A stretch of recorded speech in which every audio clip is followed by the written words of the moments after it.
Hello, hello, and welcome back to another episode of Biohack-it. And today I'm really excited about the founder that I'm going to speak to because, as you guys know, I have been sober curious for quite some time and I talk about it on my platform a lot. And today I have the pleasure of bringing on a brand that really pioneered this movement for so many of us and is an absolute giant in this space and is founded by an incredible woman, of course, and she happens to be Cuban American. So thank you for doing this with me. Thanks, you for Jen. having me. So Jen Batchelor, we were just talking about your name. Where did Yeah. the name first come from? Because I was interested. I was like, wait, she's Cuban American, but the name is Jen Batchelor. Yeah, so my mom's Cuban. She was born in Santiago de Cuba, which is the east side. And she met my dad in Miami when they were in middle school. Wow. Middle school sweethearts. And my dad he acquired the last name. It's actually, my grandfather was adopted. And so that last name came from, and I guess it heralds from, or I should say, let's start that over.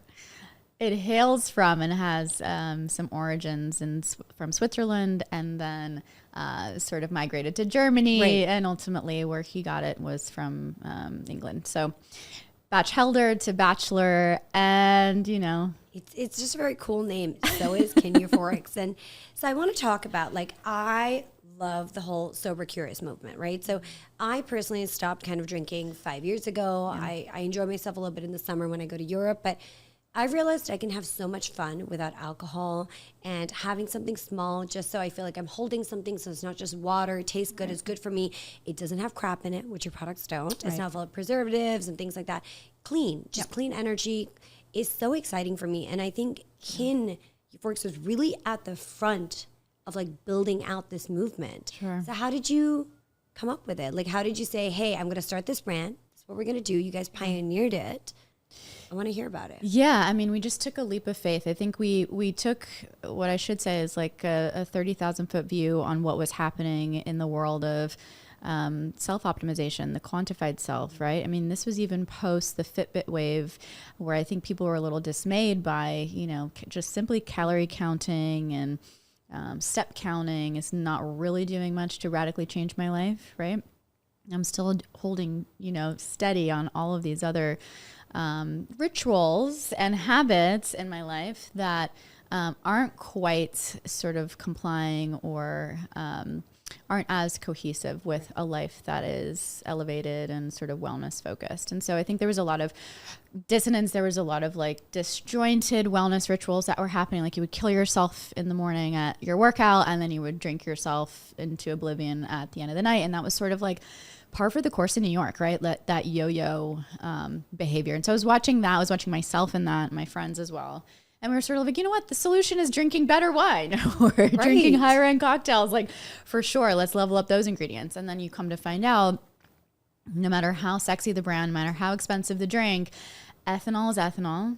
It's a neurotoxin. It's a carcinogen, officially, finally, right? As we came through this process, people started to learn more and more about the detriments of alcohol. And so it was we're coming into, 2025, right? Think about when we were kids, what we thought 2025 would look like. Flying cars and, we're all we've learned everything there is to know about the scientific benefits of whatever, ingredients, technologies. So why aren't we doing this in a smarter way? Mm-hmm. And so I made it my life's mission to find out what the smartest way was to approach a drinking ritual. Let's call it happy hour. Still get to feel relaxed, right? All the benefits that we seek out at that hour, but level up my fitness, improve my heart rate variability, improve my brain, God forbid, right? None of these ingredients were welcomed at the bar, and I wondered why. I'm always sort of poking the bear in that way in my life. That's kind of the through line. And so I was who said, 5-HTP doesn't deserve a spot at the top shelf? Let's make it happen.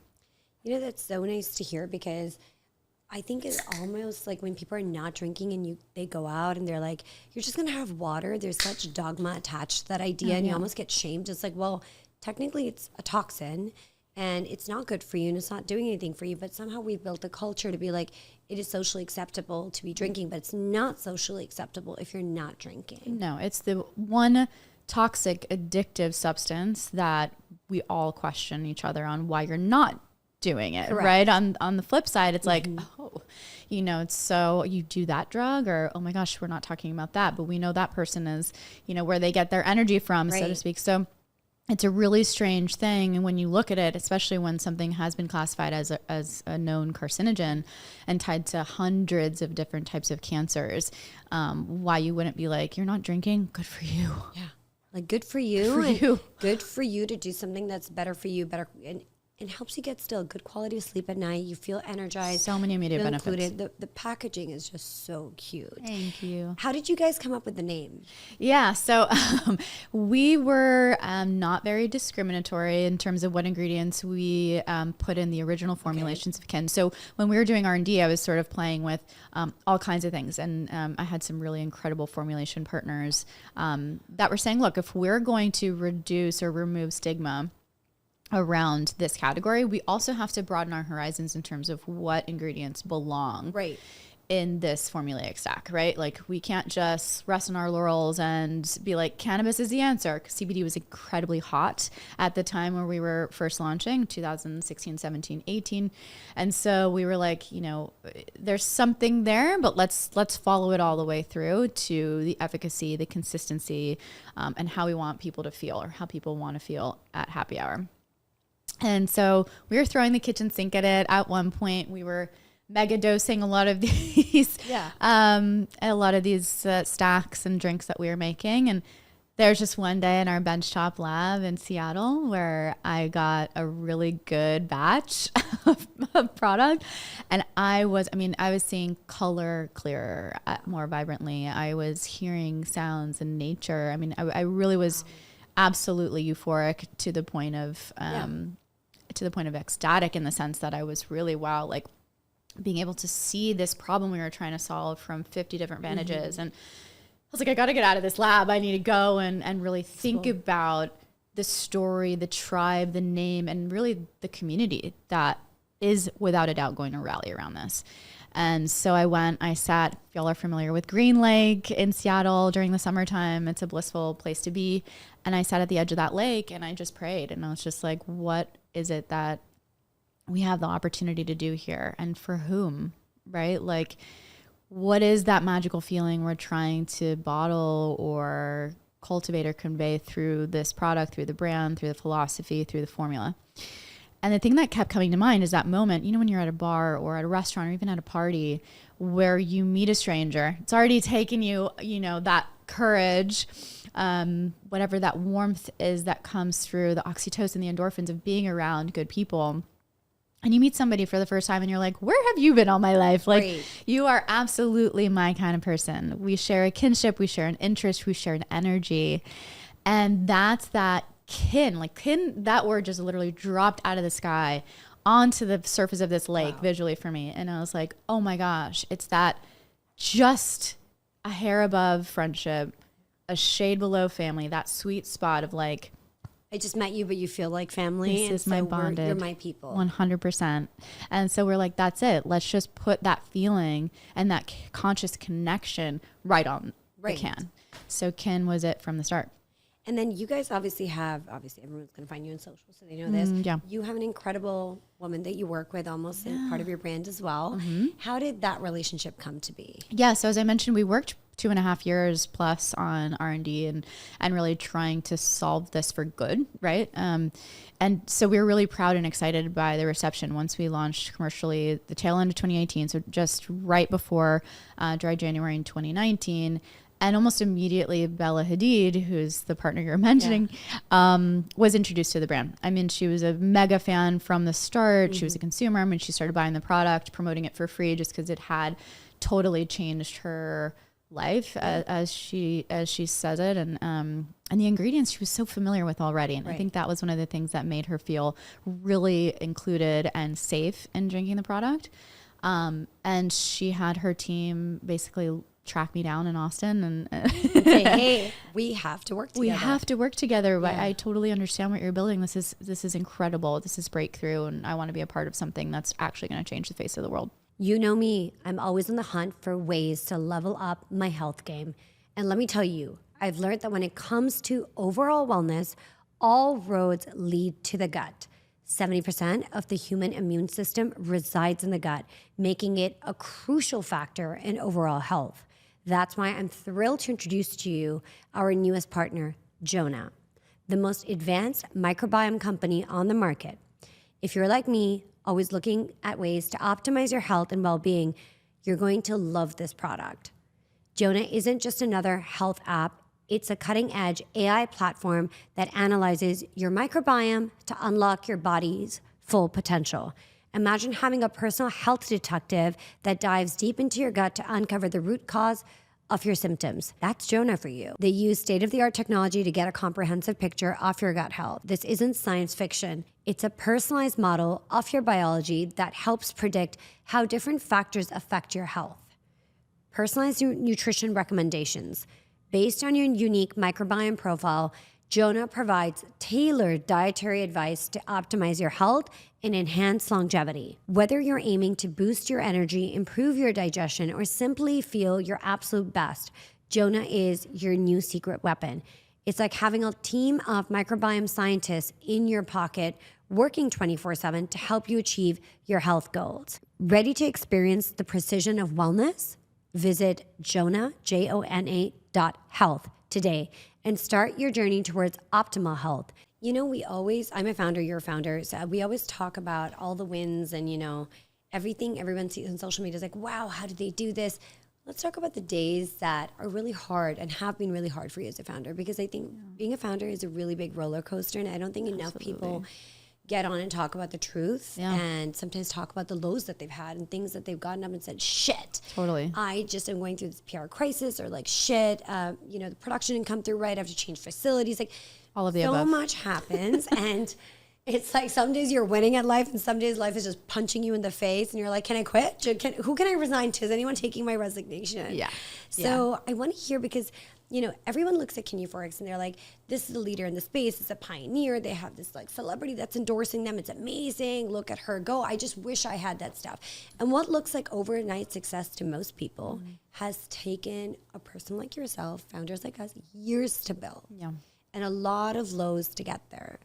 So I want to hear a little bit more about your journey to get to this. And what are some of the things that you were like, they were critical mass, but they also shaped me into becoming who I am? Yeah, absolutely. I mean, what I'll say is, foundership and entrepreneurship is just not for the faint of heart. And I please don't take that lightly. That is, you have to have a true resilience about you, a true level of masochism to a certain degree, right?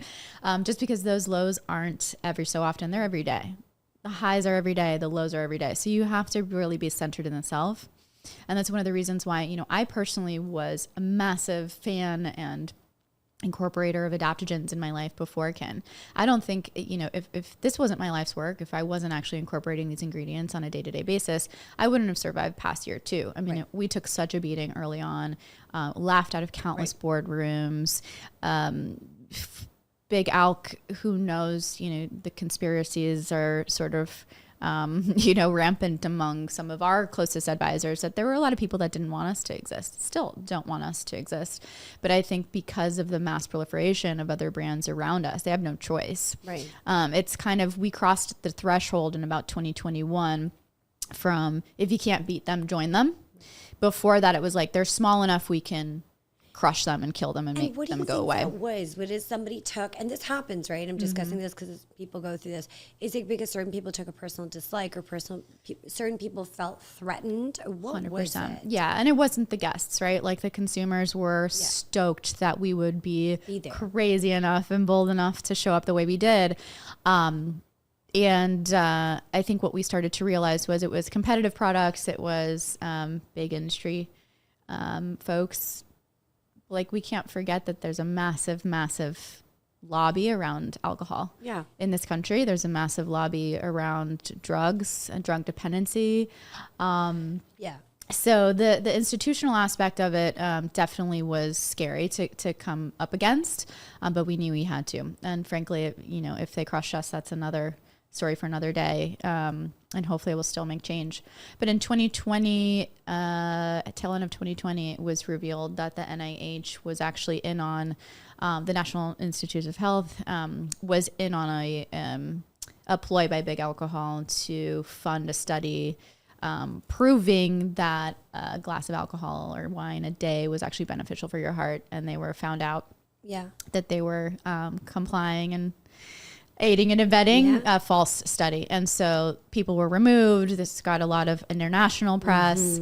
And then not shortly thereafter, the World Health Organization set the record straight and said, look, no amount of alcohol is healthy. Right. Which is the truth. Which is the truth. But you know what? I say this all the time. It's so sad that we're meant to live in a place that is supposed to have integrity and free speech and all of that stuff. Yeah. But we're living in a version of America that goes completely against our First Amendment, which is the ability to have free speech and to have like brands be able to be launched and dreams be created. But if it doesn't toe into the larger conversations happening and it kind of disrupts their systems, then they bully and they come after you, right? We see this with individuals, we see this with brands, and this is where I think lobbies, personally in my opinion, need to be completely removed when it comes to politics. And it was this other study, a lot of the wellness community has been talking about this, that there was something about like how processed food, did you see that article a couple of weeks ago?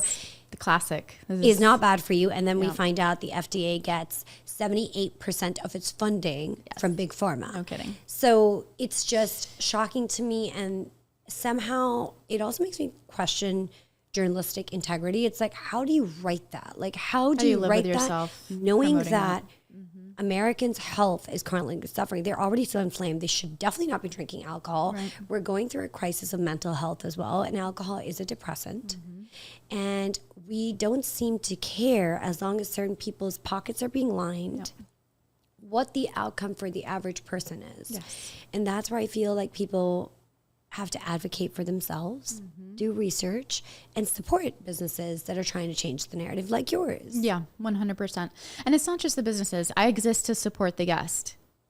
If the guest, the consumer, the drinker doesn't have agency over their choices and they're constantly being confused purposefully, how can they wake up and have any confidence that they're helping themselves, right? Like half the battle when it comes to joy and centeredness in the self is knowing that you're progressing in life and you're evolving in a direction that's supportive of yourself, your family, your community. When you're being manipulated every day and there's conflicting information, it's just like, I give up. Yeah. Right? That lethargy, that like apathy around, my God, who can I trust? Who can I trust? Yeah. And how can I, and if I can't do this right, I'm just going to do what feels good. And that is why it's so critical for Kin to continue pounding our drum, beating our drum, right, around functionality. Because if you're going to switch out that $8 spent on a beer versus an $8 spent on a can of something, it should do something for you. You should feel the benefit. And that's why we've been so hell-bent on applying a biotechnology that renders the ingredients 10 times more absorbable, if not more so that they cross the blood-brain barrier, so that you're feeling this in the gut, so that we're supporting your microbiome, the gut-brain axis, helping you feel better, joy, relaxed, right? Like those things are palpable. And so that's where we see the repeat value. And that's why I get so on my high horse about brands that are coming, trying to look like Kin, act like Kin, be cute. We're not just a cute brand. We're actually doing and applying real science and providing a real benefit to our guests. When you're undercutting us on quality of ingredients, just to sit on the shelf next to us, you're doing a massive disservice to the guest. They're suffering. And you're confusing them. You're confusing them, right? So we're going ham on traceability and transparency with our brand. We're doing a ton of education. We're moving into different aspects and facets of well-being, from brain health to gut health and everything in between. And we're trying to help the guests see, like, you can have a holistic approach to this. And guess what? It can be sexy and fun and sit at the bar. You know, the beautiful thing about what you guys are doing is something I talk about on my platform all the time is you need to work with people who have integrity. You need to work with brands who are transparent and honest and show you the best of them and the worst of them. You know, be like, hey, this is our journey and this is where we are. The problem with this whole wellness industry has become because it's very unregulated nowadays. So in a sense that people can stick a few fancy words, say something is organic, and then you turn it around. Like you can go to Whole Foods and healthy aisle, it's supposed to be organic, full of seed oils in the back. And the consumer's like, wait, so now I have to read the label. I have to use apps like Yuka. I have to really get on here because I'm being duped. Yep. And there's a lack of trust here. Yeah. I do a lot of brand building and stuff for supplement companies. And one of the big feedbacks I get is, how do we trust this brand? How do we know they're not trying to make a fool of us? Where's the scientific data? And a lot of brands, like, we're lucky we work with some brands that are gone into clinical trials now, but not everybody can do that. Right. So you see a lot of great people who try to come on, try to make it, but they don't get past the barrier because people are apprehensive. Yeah.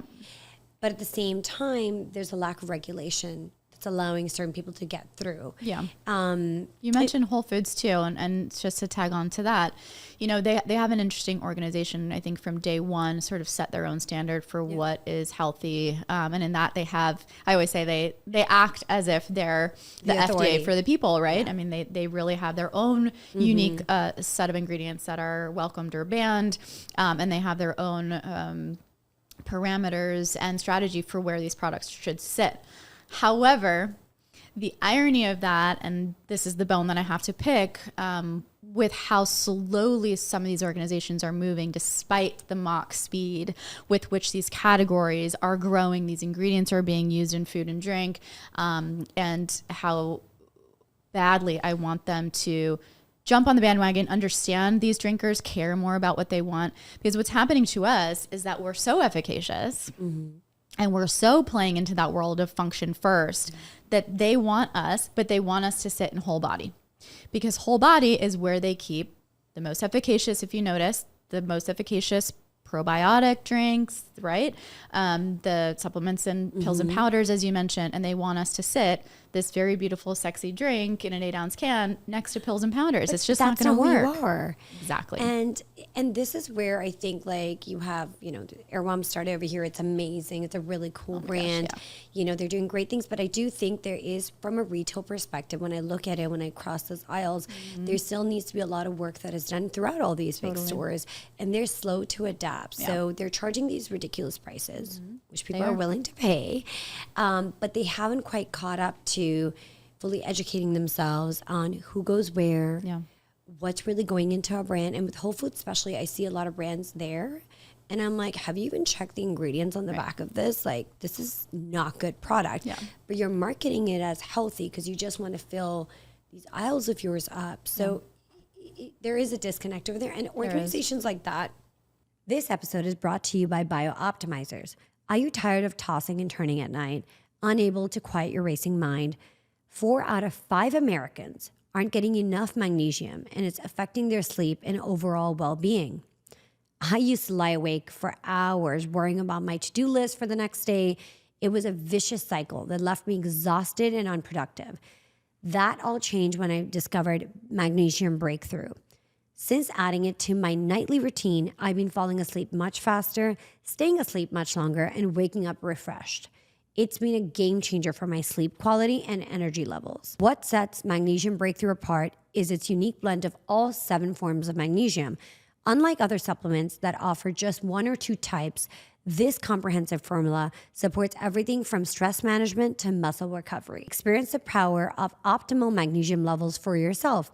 Go to biooptimizers.com/biohack-it and use promo code Biohack-it to save 10% on your first order.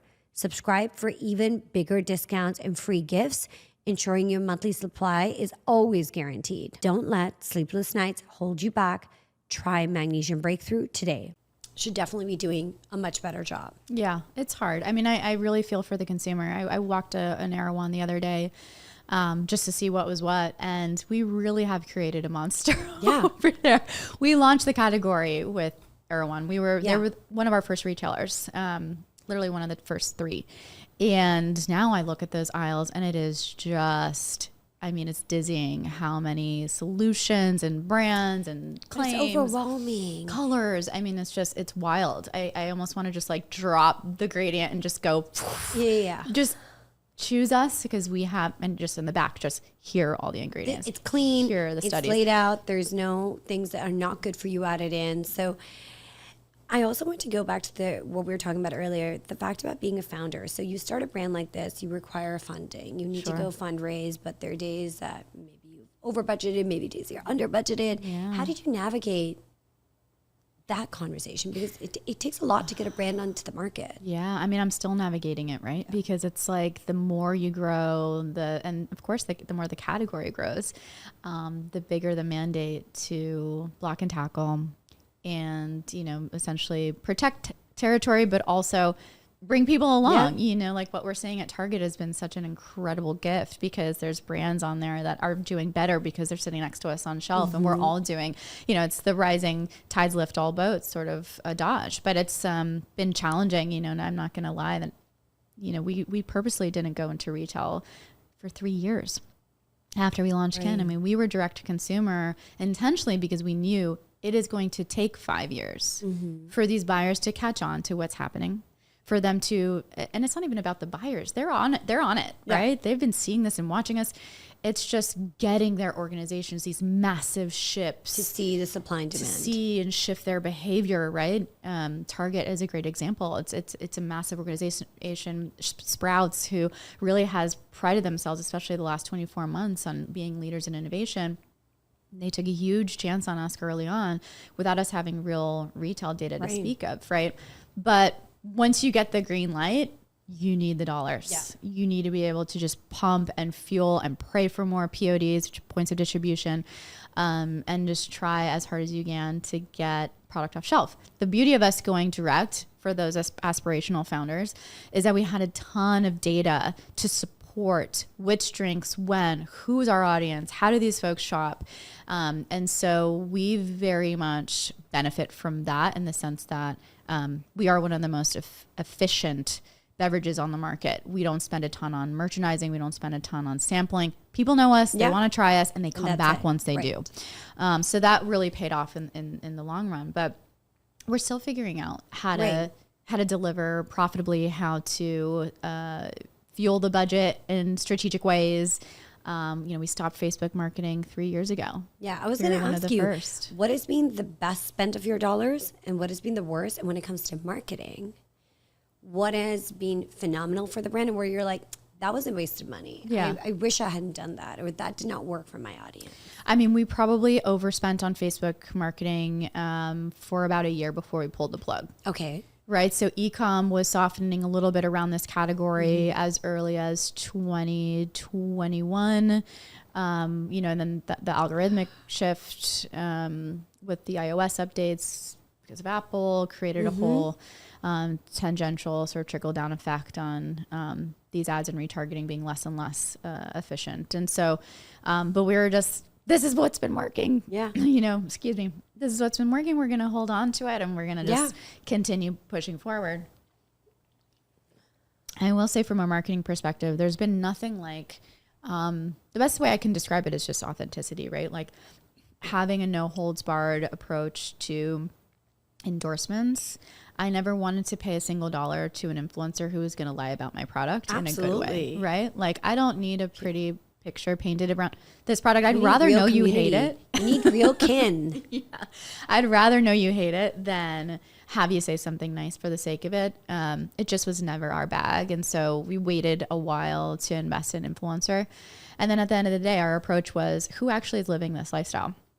Who's living this truth? Who's showing us a novel way to do it? Who's mixing the drinks in a cool way? Who's doing it better than we can? Yeah. And that's who we targeted eventually. And that has worked really, really well for us. So you would say, from your brand's perspective, influencer marketing has been, with the right influencers, has really been the turning point. Yeah, it's been critical. And I think even sussing out, which is it's an art form in and of itself, but sussing out the skeptics, the discerning skeptics, because they have trust. They have built credibility with their audience. And they will come out and say, you know, I was not expecting this to do X for me. I was not expecting it to taste like Y.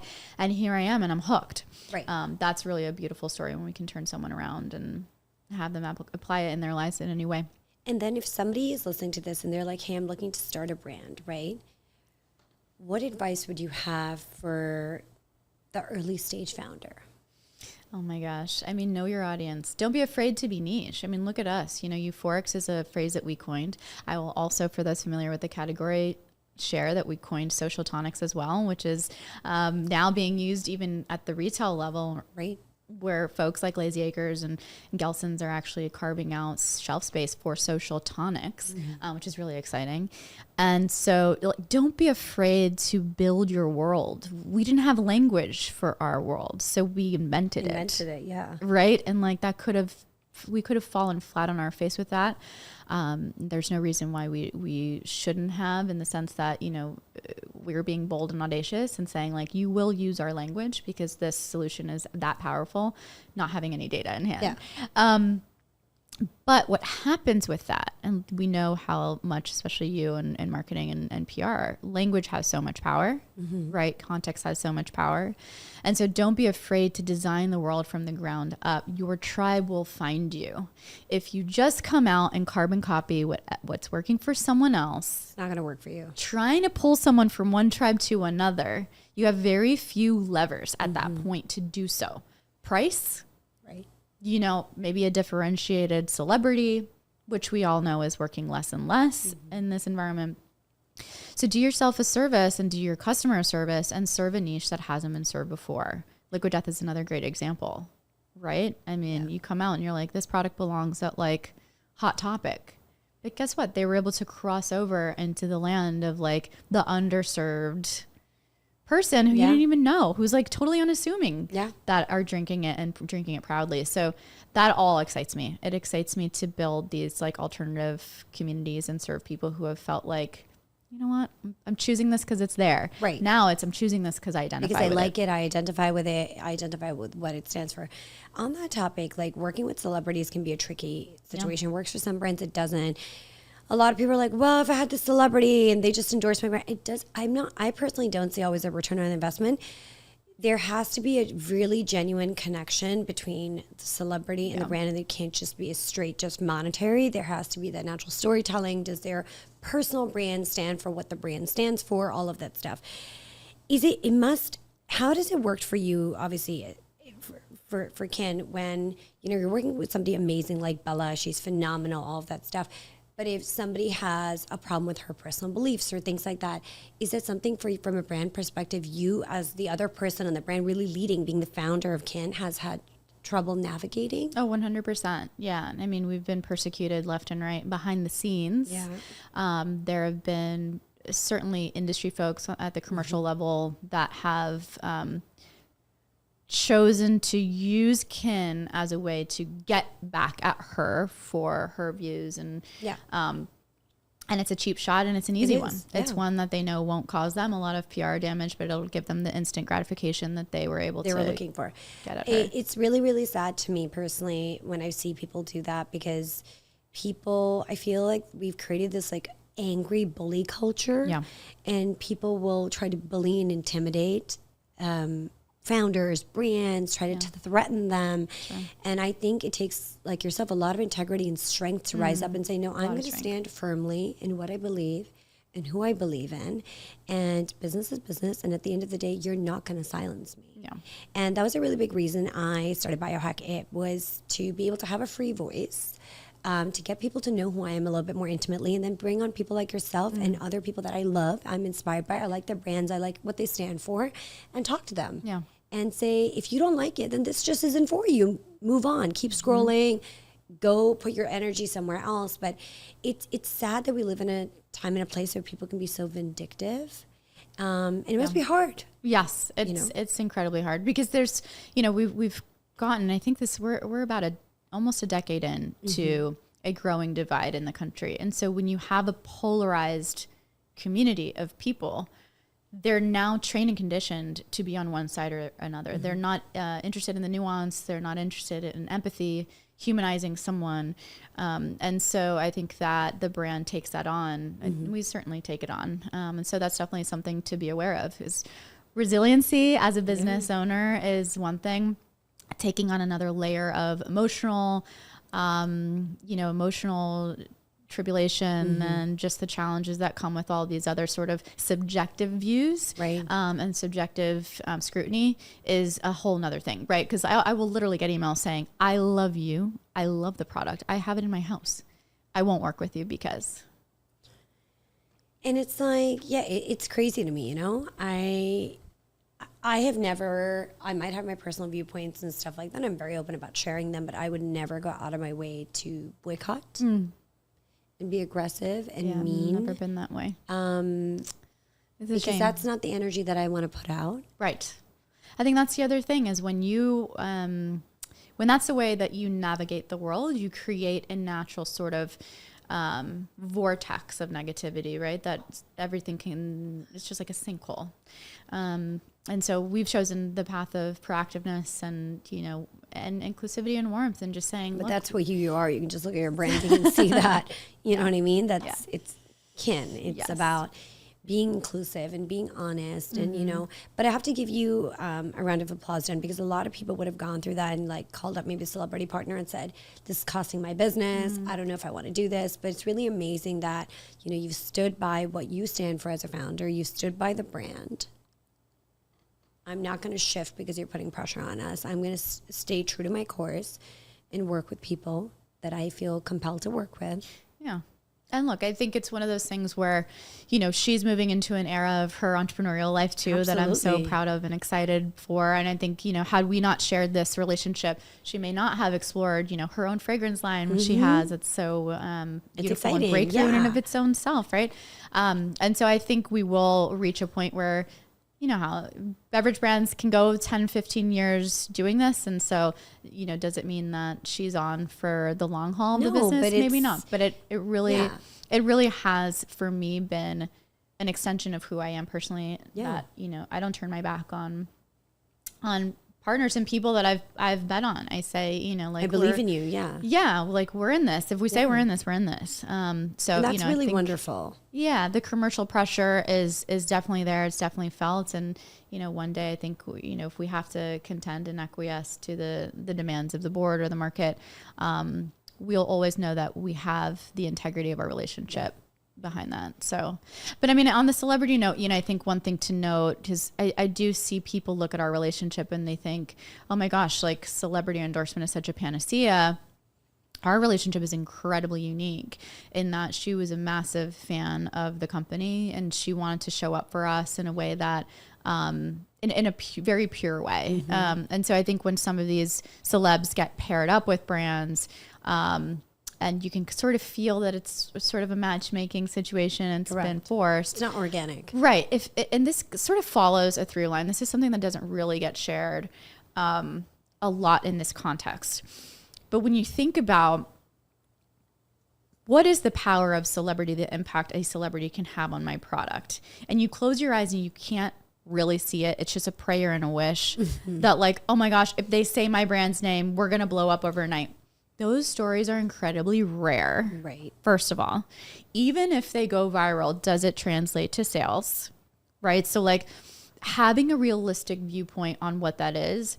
And then it, again, translates this advice to almost every aspect of your business. Right. If it's a black box and you have to have an outsized level of faith that it's going to come through. Right? Like if you're taking a massive bet on a co-manufacturer, if you're taking a massive bet on an employee, if you're taking a massive bet, not looking at their resume, not doing back channel referencing, then you have to know that it's less than 50% chance it's going to work out. Do you know what I mean? And if you have cash to burn, which sometimes people do because right from day one they get money thrown at them, go for it. But I think you have to be very strategic with who you decide to work with, whether it's an agency, whether it's the employees you bring in, whether it's celebrity partners, whether it's the influencers. It is all about building the larger brand story. And sometimes is a juice worth the squeeze? Right. Yeah. Some people are expecting an immediate ROI. And then that might not be the way to go. It's a gamble at that point if you don't know the industry and you don't have a good pulse on it. And so that's what I'd say is like everyone thinks it's like a sprinkle of magic and it's steroids for your marketing program. And at the end of the day, if as in the dark as you are, you can bet that the gamble is just that steep, right? The more ignorant you are, the more risk you have to fall flat on your face. So, and I think this is where, when we started the podcast, the biggest thing you said was like, know your audience. Yes. So understand who they are, understand how they shop, How do they like to spend their time with their family, their friends? What do they enjoy? So you can really start learning those behaviors and then making sure the person, the celebrity partner, the agency, whoever you're bringing in is speaking to that audience. Because if you cannot connect to your consumer, your community, then you don't have a profitable business, because you have to sell to somebody, right? There has to be that connection all the time, and you need to be in service to them and learning from them. I always say, this episode is brought to you by Timeline Nutrition. Are you ready to unlock the secret to boundless energy and vibrant health, no matter your age? Imagine your body as a bustling city with trillions of tiny power plants, your mitochondria working tirelessly to keep you alive and thriving. But here's the catch. These cellular powerhouses are under constant attack from modern life's invisible enemies, toxins, processed food, and polluted air. As we age, our once effective cellular recycling system starts to slow down, leaving us feeling drained. Enter MitoPure, your cellular fountain of youth. This isn't just another supplement. It's a scientifically backed revolution in a bottle. MitoPure doesn't just mask symptoms, it dives deep into your cells, clearing out the cellular clutter and making room for vibrant, energetic newcomers. Imagine recapturing that youthful spark, the boundless energy, the quick recovery, the mental clarity. That's the MitoPure promise. It's not just about adding years to your life, but life to your years. Don't let another day pass feeling less than your best. Rejuvenate your cells, reclaim your vitality, and age with MitoPure. Visit timeline.com/biohack-it now and use my exclusive code Biohack-it. Your future self will thank you. get to know your customer the way that you would want to get to know a lover, right? It's amazing. Because you see, and I don't know if I don't want to genderize the conversation, but men are not great communicators typically. Mm-hmm. So women, we have to do a little bit of extra work to check our intuition. What will you seem down, or, you know, what's and actually, what's actually going on, and how can I be supportive? But he's saying this, but he's doing another thing. Customers are the same exact way. Okay. I'm agnostic of gender, right? Yeah. Sometimes they're buying something simply because it's on the shelf. Ask questions, be curious. Don't take all the facts and data at face value, because there's usually a story and a bigger problem to solve sitting right under the surface of that data. And so that's what I've come to, just come to this place of like insatiable curiosity around this consumer. And it's super exciting, especially in this category, especially in wellness, because it's changing and shifting every day with information, sometimes conflicting, that they're getting in the media, or personal habits and goals. Look at how drastically this shifted for us during COVID. Drastically. I mean, everyone's like, oh, you must have flatlined completely during COVID. No, right? Because almost immediately after everyone did 30 days of binge drinking, they realized, I feel like shit. I'm inflamed. I'm waking up. I'm depressed. I'm anxious. I'm waking up every day to be on these Zoom calls, and I'm puffy and I'm sluggish and I have brain fog. And what is all this? And so there was a lot of inner reflection and questioning and self-optimization for some people. Some people continued down a path, and we're working through that as a community. I think we're seeing a lot more addiction come to the surface. So, but everything got magnified and exacerbated in that way. And so where's the fall off? Where's a place to sort of double click and continue to support and educate? But it's nascent and it's fertile. And so for me, it's like, if you're not asking the questions now, you know, what are you going to learn? How are you actually going to change the face of this for 100 years and a legacy, not just for a few months? Right. I love this whole like LA sober movement that's become such a big thing. I've been going to restaurants here recently, and you know, it's such a big thing here. I always wonder how restaurants in LA actually make money, because in the rest of the world, they're making all their money from like alcohol, right? Yeah. And I'm always the one that's not drinking at a dinner, so for me, it's great. But I'm like, how is hospitality doing here? Because it still seems to be booming. Yeah, it's booming. I mean, there's, you know, I think what's interesting is that in a world like Kin's, for us, we started at a price point that even I couldn't access, right? And I sort of chalked it up to, you know, these are pass-through costs for innovation, and I want my early adopters, just like the first computer was $15,000, right? The first bottle of Kin was $67 for, you know, a 750 milliliter bottle. High Road, which was sight unseen, untasted, unproven. People were clamoring for, which was an amazing validator for the fact that people were looking for solutions There was a desire for that on the huge market. desire. And so my mission then became scale, be able to, then pass through savings as we continue to grow. And we thought the same way. It wasn't just for the end user, the drinker at home. It was, how can we maximize margins and penny profit to the food establishments, our hospitality partners, our retailers, so that they can price accordingly and make it competitive. I mean, we thought through all of this architecturally. It was, how can we sit on the shelf next to Casamigos and have the bartender be just as excited? Because guess what? They're going to get just as large a tip. They're going to get just as much a margin, as they would on alc. And they pass through the benefit to the guest by being excited, and I will say, and I preface this by saying, like, I love Ben Branson and everything he's done with Seedlip. He is a pioneer in his own right. I mean, the brand was breakthrough. The formulations were novel and incredible and really at quality. His mission was never function, but he wanted to sit on that top shelf of the bar, and he got there. But certainly there were places in Brooklyn, like places I was frequenting when I was just getting Kin out there, and I would come and peddle our wares, and I'd be like, "Oh, what's that?" And the bartenders would be like, "Yeah, you don't want that." And you're like, wait a minute, you're still going to get paid. You're going to get a good tip, and people will leave happy without feeling the downfall of having one too many sugary cocktails. Yeah. And so everyone's winning over here. 100%. And so I was like, that's not fair to that brand. It's not. So how do we get these bartenders stoked, excited on these products, so much so that they're like, oh, you're interested in that thing? Yeah. Let me tell you all about it. And it came to one of our first bars in New York. They would write max 4 per serving, but max 4 per customer with our products, because there was a psychotropic effect. Right. And the guest would be like, oh, challenge accepted, 4.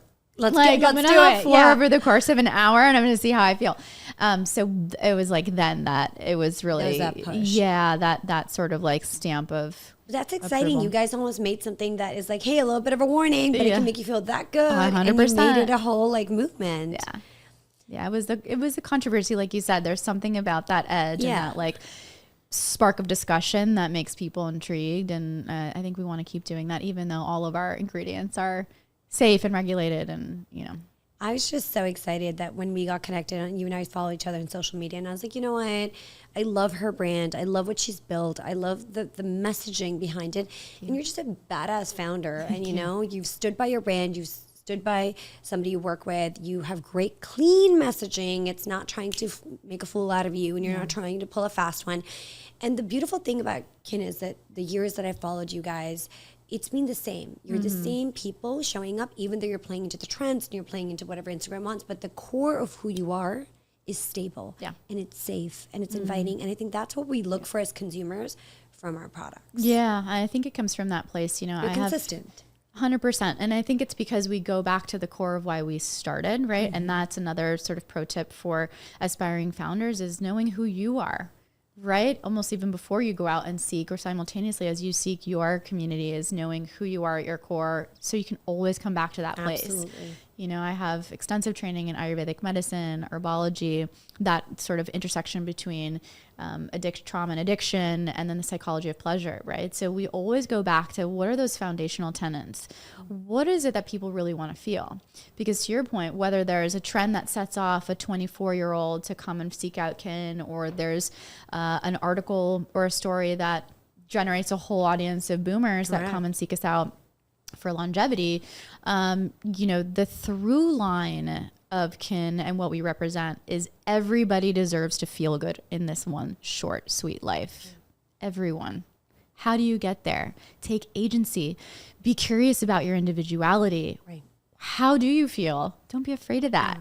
And so we always try to imbue this like electric energy and encouragement of people to seek out and maximize their human experience. And I think when people see that, then they get curious and they get empowered, frankly, to try something on for size that may otherwise have scared them. So if we've done that for one person, like, we're succeeding. And so we just keep doing it. Yeah, bravo, Jen. And I'm so happy that I got to sit down and chat with you and get to know you a little bit better and learn a little bit more about something that's really revolutionized this space. Like what you guys have done for the Sober Curious movement has been incredible. Thank you. And, you know, you're the brand that I've worked with a brand that we represent at the agency that, you know, used to, it says, look at what these guys have achieved. We would be so lucky to get there, you know? Amazing. Yeah. So, and they're crushing it. Yeah. I'm so excited. Bravo to you. Yeah, Thank you for coming on to much. Biohack-it and spending time with me this morning. Oh, I'm so grateful. This has been awesome. Thank you so much. And, you know, if you want more information, I always say I'm an open book. I love like nerding out on biohacking or longevity. I'm just Jen of Kin at Instagram. And so I'm going to make sure people follow you. And Thank you. if you have any questions, you should DM her. She's super approachable. She's very friendly. Thank you. Thank you.